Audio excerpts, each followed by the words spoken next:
Hey guys, welcome back to my channel. If you're new here, welcome. My name is Natalia, and stop what you're doing right now.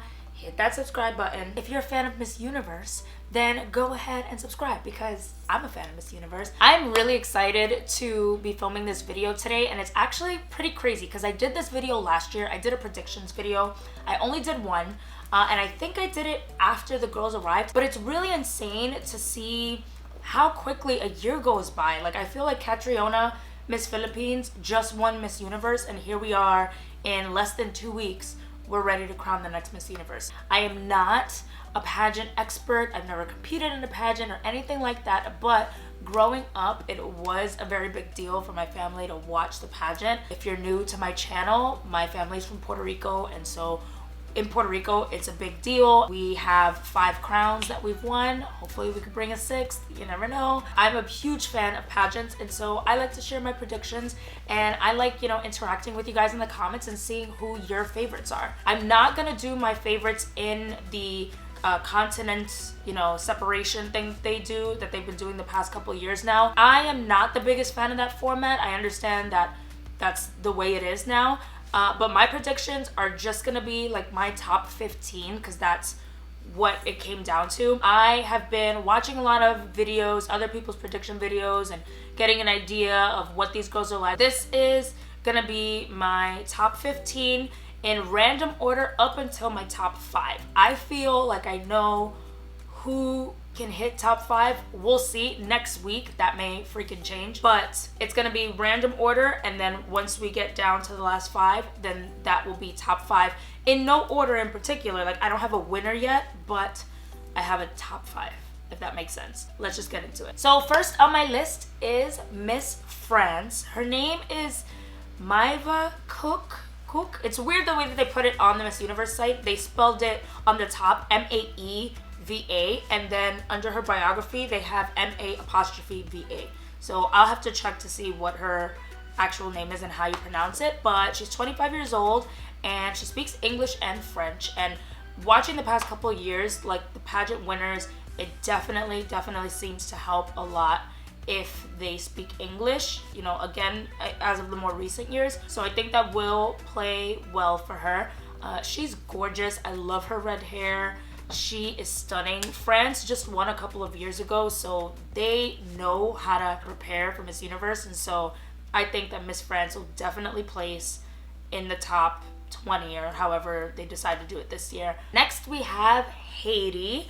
I think Haiti is stunning. And first of all, can I just say, I am in love with the fact that so many girls this year are rocking their natural hair. You have Haiti, Ireland, Miss USA. Like, there's so many girls that have that look now, and I am living for it. As you guys know, if you're not new to my channel, then you know that I am rocking my natural hair, except for right now, of course.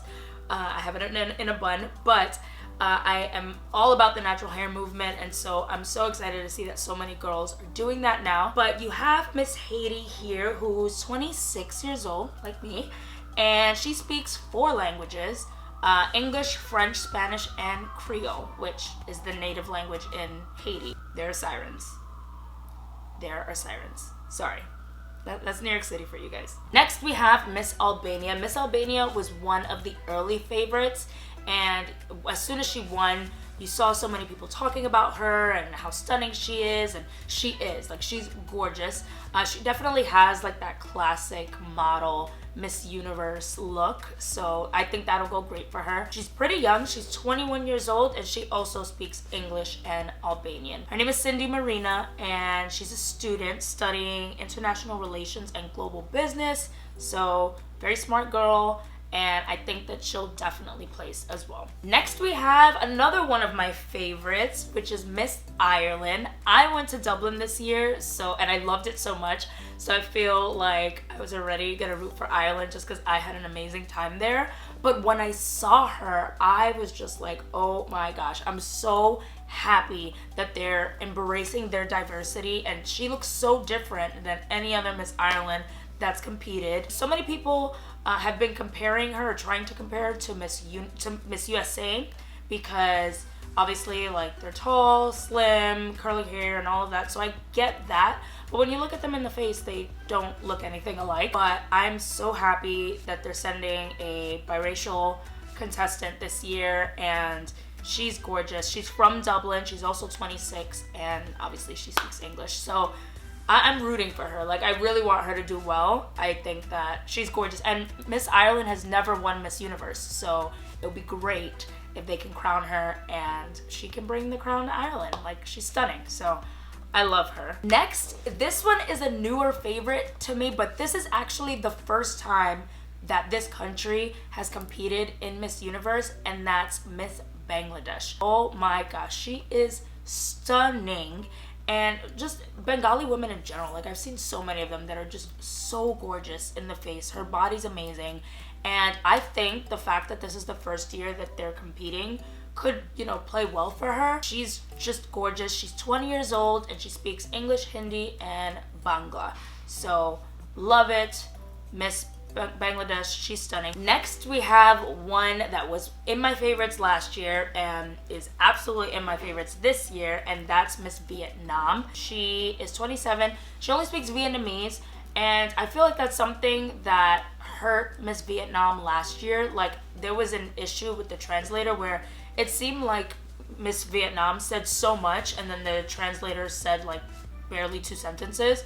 And so I hope that they don't run into that issue again, but I think she's stunning. Next is someone that I don't know why I don't have her in my top 5. I'm thinking about it, but I think she'll definitely get very far, and that's Miss USA. Miss USA, Chesley Christ, is stunning. She's a freaking lawyer, you guys. Oh my god. Miss USA, Chesley, she is stunning. Just got hired as a correspondent on Extra, so she's getting that, you know, extra push and experience in like interviewing people and interacting and talking a lot and all of that. And oh my gosh, like, she is stunning. Again, the big, beautiful curly hair. I'm living for it. I love Miss USA, and I really hope that she also does very well. USA usually does, but Chesley, I think she's got it. Next on my list, I have South Africa. Now, I do not want to butcher her name. Zozibini Tunzi. She's 26 years old, and she also speaks English, and I do not want to mispronounce that. Can I just say, I am loving how South Africa is really embracing all of the beautiful diversity that they have. If you look at the last 3 winners that they've sent to Miss Universe, you have Demi, you have Tamron, and now Zozibini.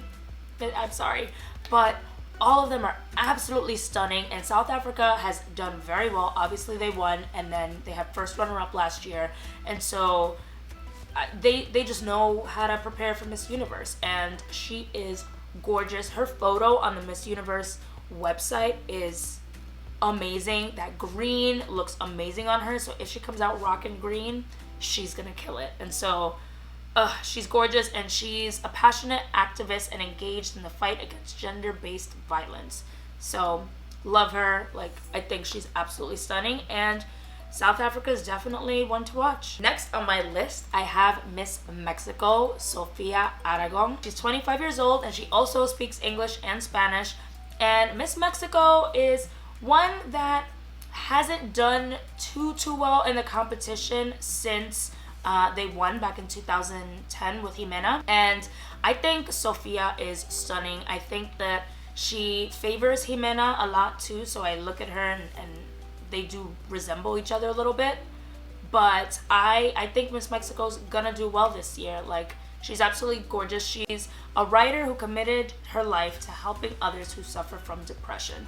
Great cause, something that a lot of people go through. So I know I said I had a top 5, but that top 5 is actually top 6 because I keep going back and forth with these next 2 girls, and they're ones that I've been hearing more and more about now as we're getting closer to Miss Universe. So they're fresh in everyone's brains, and they are absolutely stunning. So the first one is Miss Chile. Miss Chile, Geraldine Gonzalez. Oh my gosh. I feel like Chile is a country that you never really hear that much buzz about when it comes to Miss Universe, but this year they did not come to play. Like, She is stunning. She's from Santiago, Chile, which I believe is the capital over there. She's 20 years old and she also speaks English and Spanish. She's beautiful. Her dark hair, like, I am just super biased. I have dark hair and I think long, black, beautiful hair is beautiful. But I love her. I think she's absolutely stunning and I can see her definitely making top 5. Next in my list, I have Miss Panama. Now, Miss Panama is super interesting. Her name is Mare Eliezer, something like that, and she's a first-generation immigrant who was born in New Delhi, India, but was raised in the Philippines and Panama. Crazy. She's the first nationalized Panamanian to ever participate and win the Miss Universe Panama pageant. She is absolutely gorgeous. I can't with her. Like, I love it. She speaks English, Hindi, and Spanish, and I think that she's gonna do very well. Panama, similar to Chile, I feel like they're not ones to get a lot of buzz. They have won Miss Universe before, but they haven't gotten a lot of buzz in the last recent years. But Miss Panama this year, especially since she's so interesting, I think that she's got a good shot at making it very, very far in the competition. Now, of course, how could I not mention Miss Puerto Rico? Now, I'm not being biased at all, because if Miss Puerto Rico wasn't bringing it this year, then she wouldn't be in my top 15 or let alone my top 5/6. I made a video when Madison first won Miss Puerto Rico. There was a lot of controversy surrounding her because she is actually from Florida and she is half Puerto Rican and isn't, fully fluent in Spanish. She has gotten so much better. Like, I've been watching interviews of her that she's done in, the Latin American market. Wow, like night and day. She has really been studying hard, you can tell, spending a lot of time on the island. But aside from that, she's competed in a ton of pageants, so it's great that she has a lot of experience going into this, and she's very well spoken, and so I think that they're prepping her very, very well. Given the fact that she has outside experience, and I'm sure she's working with a great team right now, I think she's got a really good shot. And so I love Miss Puerto Rico. Next one is a girl that I love. I think she's so stunning, and I'm so happy that this country is being so heavily talked about and favored in the Miss Universe predictions world, and that is Miss Brazil. I love her, not to mention my fiance is Brazilian, so of course gotta root for them. But Julia Jota she's like a goddess. Her short hair, I feel like, is such a different look than anyone that you're seeing right now. Same way I felt about Miss Vietnam last year, like her short haircut. Julia Jota is gorgeous. She also speaks English and Portuguese, and just follow her on social media and you'll get it. Like, she literally oozes Miss Universe to me. And so I think Miss Brazil's the girl to beat. Next, we have Miss Thailand. Now, Miss Thailand is, she's like, when you look at her, you can't stop looking at her. She's from Bangkok and she's 26 years old and she speaks English and Thai. Now, she's Canadian, Chinese, Thai. So she is very mixed. I literally have no words because she's just beautiful. Like, again, she's another one following social media and you're just gonna get it. Lastly, for my top 15, how could this be a Miss Universe video without mentioning the one, the only Miss Philippines? Now, Philippines, literally, they're like the mic drop of Miss Universe pageants. Now, I've never seen a fan base like them. They're so hardcore and I love it. When I did my predictions video last year, like, they were all over the comments. It was great. I just think that Philippines does not come to play. Like, since what, 2010 or something, like the last 10 years or so, all of their freaking contestants have been out of this world. Catriona last year really set the bar, and I think Gazzini is amazing, and I think she'll do very well in the competition. She, I'm sure, has the best prep working with her, and I just think she's absolutely stunning. And so it's not Miss Universe without Miss Philippines. Like, let's be real. So that's pretty much it, guys, for my predictions. Let me know in the comments down below who some of your favorites are. You could leave a top 5, top 10, top 15, whatever you want to do. But let me know because it's getting exciting. We're only 2 weeks away. Do not forget to hit the subscribe button and the notification bell so you're notified anytime I post a video. Follow me on Instagram. And yeah, that's that. I'll talk to you guys later. Bye.